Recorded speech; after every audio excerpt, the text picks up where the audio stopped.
We watched a movie. We did watch a movie. What's the movie called? Your mom's porno. Mortal Kombat Legends Scorpion's Revenge came out in 2020. It is R-rated. It stars Jennifer Carpenter and Joel McHale and Ike Amati and Steve Blum and Art Butler and Darren DePaul and Robin Atkin-Downs and Greg Griffin, because of course, and Dave B. Mitchell and Kevin Michael Richardson.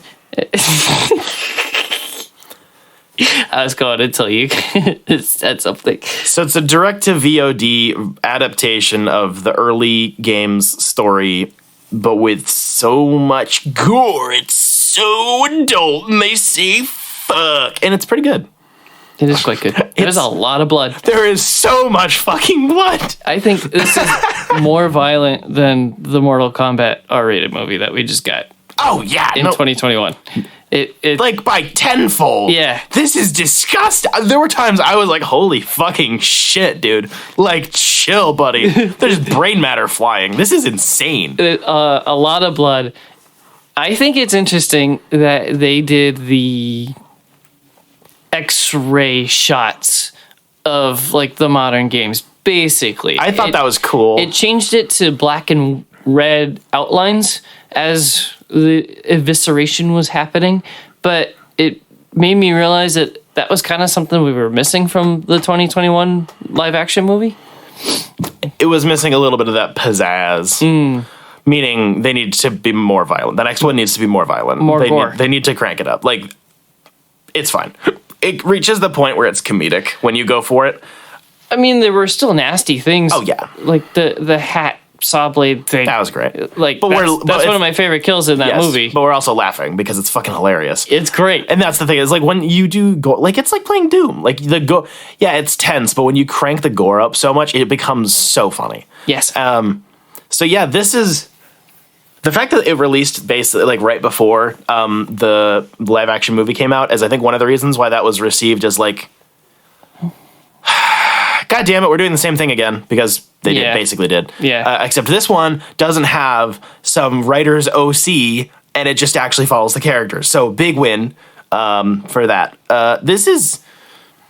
It's kind of, I think the problem that a lot of these series have is every time something isn't like super popular and they have to try again, you have to start back with the first story. And this is a pretty well condensed, tightened up version with a lot of changes to like the early stuff and like all the flashbacks and stuff and whatever. And I think there's goddamn comic books and whatever, but also it's like we've seen this. We've seen the first tournament.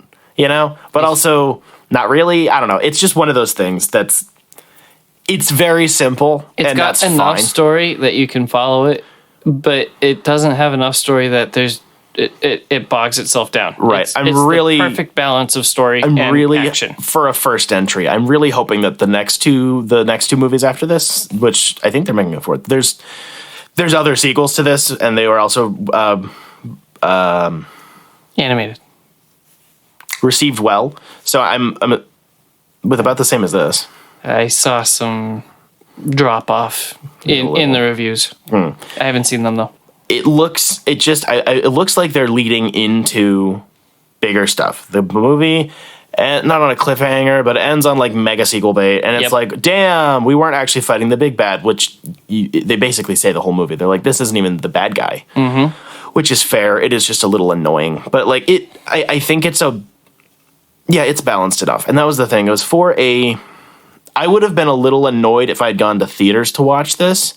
One, because it's like an hour 15. It's a little too short. Yeah. I'm all for watching short movies. And also because I have the Regal Pass thing, I watch shit for free. But like, if I had to pay for a ticket for this, I would be like, it feels like a direct-to-streaming movie, and that's not always a bad thing. It also feels like some of the more recent animated DC movies. It a little bit looks very, very, very similarly animated. It has a bit of that type of thing to it. Yeah, I'm assuming it's probably some of the people are in common, because also Ed Boon did work kind of on the worst DC animated movie other than The Killing Joke, Injustice, which was Garbo. But like, I think it's just there's probably some animators involved on like a higher up level. It's WB. They're a small. WB is tanking so hard. They're a pretty small company these days, you know. Yeah. So it would make sense. It felt like it felt a little light for me, and it felt a little. I hate to say overly long for such a short movie, but it does. In the middle of like the second half of Act 2 felt long. Weird. Which is weird. I don't usually have that problem with movies.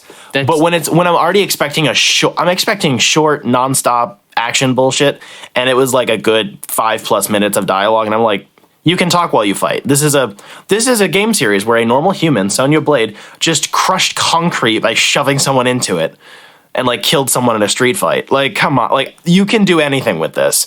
You can make people talk while they're fighting. One of my I didn't have gripes. that problem at all. It feels like a 5-minute watch. I might have been in a mood. I don't know, man. But yeah, no, the same problem with the live action movie. The opening is like 3 times better than the rest of it. Not because the rest of it's bad, but because the opening on this thing is fucking nuts. We get, Scorpion doing dad things. I love how every version of Scorpion is different. Like they're always like, I don't know, this one's from a different country, has a different name and whatever, but also this one's from hell. But they're like all kind of the same at the same time. Yeah. They're all like something I just realized. He's Ghost Rider. Yeah. I'm so dumb. I've played this game series for like 15 years. And it's like, oh, there's a skull. He can breathe fire. He has a penitent stare.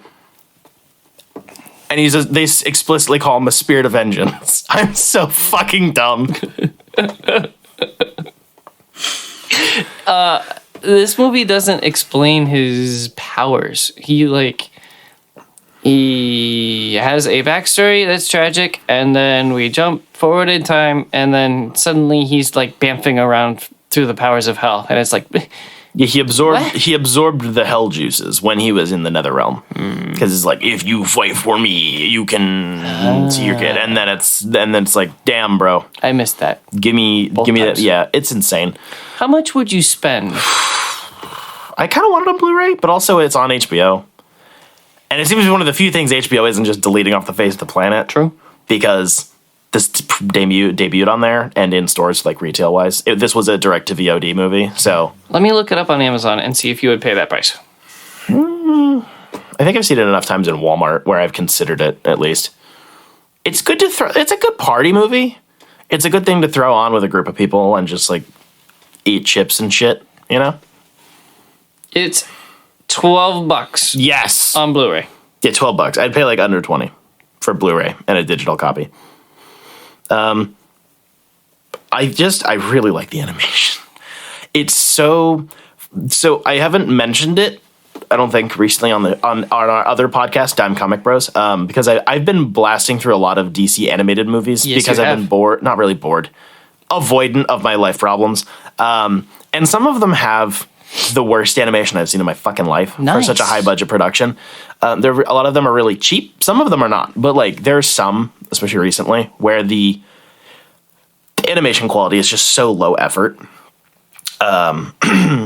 Something like Injustice, which I did talk about a few months ago, for another fighting game from the same developers and getting an animated movie form. That thing was abysmal. Not just because it was less interesting and the fighting was bad and blah, blah, blah, blah, blah, but like the character designs have the same, everyone's a Giga Chad, you know? Like Sonya Blade is the most Stacy on the planet. You know, everyone's got like 0% body fat and their face is just skull, you know? It's got that look to it, which I enjoy.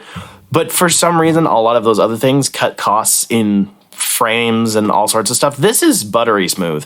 And not because of interpolation and bullshit. Like, it's just actually, they just put in the effort to not cut out, like, cheap out on the action. Interpolation. I really don't like motion smoothing. Whatever your parents have on their TV. Just all that shit. It's evil. Anti-aliasing. It's evil. I taught gamer too. Evil. This was pretty damn good. It's fun. Yes. The soundtrack is good. The action was fun. It doesn't lore dump too heavy, but it is enough where you can gather that, like, stuff happen. I think it's enough for an entry point. It's like, I'm interested in where this is going, but I'm not like literally squirreling around in my seat dying to watch the next one. It's like, I'll watch it when I get to it. Best Mortal Kombat movie. Yes, by like a good step and a half. I think it's like a 7 or a 10, a 7 to 8ish. A 7 or a 10, somewhere around there. It has like, because of the type of, because it's a direct to VOD movie, like there are natural limitations, not natural, but like there are limitations on it which just keep it from like being, you know, the best thing ever. But that's fine. It doesn't have to be the most deep movie ever. Yes. It can be just kind of fun and surface level, and like she kicked Johnny Cage in the balls a lot. Yeah. And I turned him on. That was the weird part. Really? You don't know a guy who's into that? Ask some of your coworkers. They'll tell you. Colin. Call Colin. Johnny Cage, cock and ball, crushing torture.